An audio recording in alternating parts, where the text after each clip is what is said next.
Welcome to my first ever educational blog. We tackle basic accounting concepts, principles for better understanding of business owners, accounting, and non-accounting students. Similar to doctors who examine patients and provide medical advice and prescriptions, lawyers who also provide legal advice and opinion, activities which render professional expertise, accounting also provide quantitative information, primarily financial in nature, about economic entities that is useful for business owners, managers, in making intelligent business decisions. Another definition of accounting is a systematic process because it follows the usual input, process, output. First, we identify valid business transactions. Then we classify financial transactions according to its nature or class. For example, receipts for parking, gasoline, and toll fee can be classified as part of transportation and travel, while receipts for electric and water bill can be classified as utilities expense. After a month, the book shall be closed and the financial statements shall be prepared to determine how the business performed. During this stage, accounting determines the business liquidity or its ability to pay for its current liabilities and solvency to pay for long-term debts. Accounting calculates the net cash flow from its operating, investing, and financing activities. The reports I mentioned shall be communicated to the intended users. It could be internal or external. Internal users are business owners and managers, while external users are government agencies such as the investors, creditors, and BIR. It is very important that the financial condition and performance of the business is communicated by the accountant to the users, especially to the business owners, because it will give a clear picture of how the business is doing. Now, let's proceed with the accounting principles. These are rules and guidelines that professional accountants follow and use in financial reporting. It gives integrity and reliability to the financial statements because reports are consistent, accurate, and comparable with other companies of the same industry. First accounting principle is the cost, which states that acquired assets should be recorded at their actual cost or acquisition cost. Next principle is the time period. This principle suggests that in order to properly measure how the business is doing, 12 months is the normal accounting cycle, and month-end reporting is also allowed to comply with tax laws and tax filings. Next is full disclosure principle. Similar to government policy to avoid corruption, full disclosure is required to avoid accounting fraud and just report honest and actual picture of the business performance. Meanwhile, the monetary unit principle states that a business should only record transactions that can be measured reliably in terms of a unit of currency. The Philippine peso is a reasonable unit of measure and its value is relatively stable. Fifth principle is economic entity. This is the concept that the business transactions should be recorded separately from that of the owners. This is to avoid overstating expenses by adding personal expenses by the owner in the business transaction. Another principle is the matching. Requires expenses to be recognized in the same period as the related revenue. Example of matching principle in a call center business: the internet used for answering inbound calls which generated revenue in the current month, but the billing from telco service provider is received on the following month. In this particular situation, the internet charges should be recorded now, and not when the billing is actually received, because this expense should be recorded in the same month that the revenue was generated. Furthermore, the seventh principle is revenue recognition, a concept which dictates that revenue is recorded when earned, and or when the product or service is considered delivered to the customer, and not when the cash is received. Eighth principle is going concern, which assumes that the business shall continue its operations in the future. The ninth principle is consistency. This requires the accountant to use the same accounting method and policy from period to period to achieve comparability and consistency. The 10th principle is accrual, which dictates that expense must be recognized when incurred, not when paid.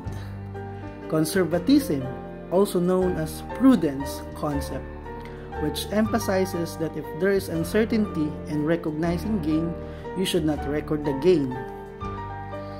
And last but not the least, materiality principle, which permits the accountant to ignore accounting principle if its effect is not material or not significant to affect evaluation and business decisions. Elements of financial statements: assets.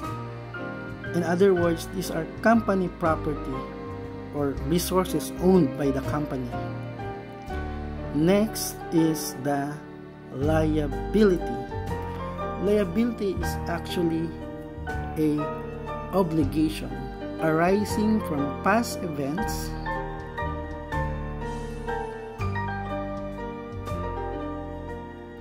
and can mean an outflow of economic benefits, or meaning to say it could decrease your assets or even your capital. Next element of financial statements is actually equity. Equity is the residual interest of the business owner that is derived from deducting liabilities from its assets. Equity or capital is also decreased by owners' withdrawal in a single proprietorship or dividends paid to shareholders in a corporation. Net income increases the capital while net loss decreases the capital. Next element of financial statements are income and expense. Income increases economic benefits by selling merchandise inventory or providing services in exchange for money. Expenses, on the other hand, decreases economic benefits, for example, salaries and wages, repair and maintenance, and utilities and expenses. The accounting equation is a formula that shows the sum of a company's liabilities and capital are equal to its total assets. Business compute the accounting equation from the balance sheet or the statement of financial position. They prove that the financial statements balance and the double entry accounting system works. The company's assets are equal to the sum of its liabilities and capital. The clear-cut relationship between a company's liabilities, assets, and equity are the backbone to double entry bookkeeping. The source of a company's accounting equations numbers is its balance sheet. Like other equations, if two terms of the basic accounting equation are known, you can solve for the third term. For example, total assets minus total liabilities is equal to total equity, or total assets minus total equity is equal to total liabilities. The use of T account is very important in determining the balance of every journal entry. First, you should determine that the debit and the credit must always be equal. Assets, the normal balance of assets is debit. So if you decrease it, you will move to the other side, which is credit. While for liabilities and capital, the normal balance is credit. So that means if you decrease liabilities or capital, the journal entry should be in the opposite, which is debit. While expenses, on the other hand, the normal balance is debit. That means, if you will decrease the expenses, you will use the other side, which is credit. While revenue, the normal balance of revenue is credit. That means, for increases, the entry is on the right side, which is credit. While for decreases, the entry should be on the left side, which is debit. So, in summary, the normal balance dictates increases, while its decreases is the exact opposite. So, if the normal balance is debit, anything that should be decreased should be on the other side, which is credit. Okay? So, assets, liabilities, or capital is part of the statement of financial position, while revenue and expenses is part of statement of financial performance, or in other words, income statement. recap. So, assets. Accounting is a service activity.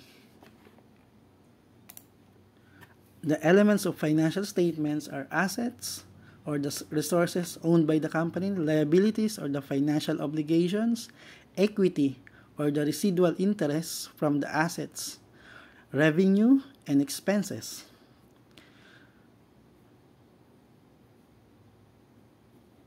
Next is the accounting equation. The accounting equation is assets is equal to liabilities plus capital.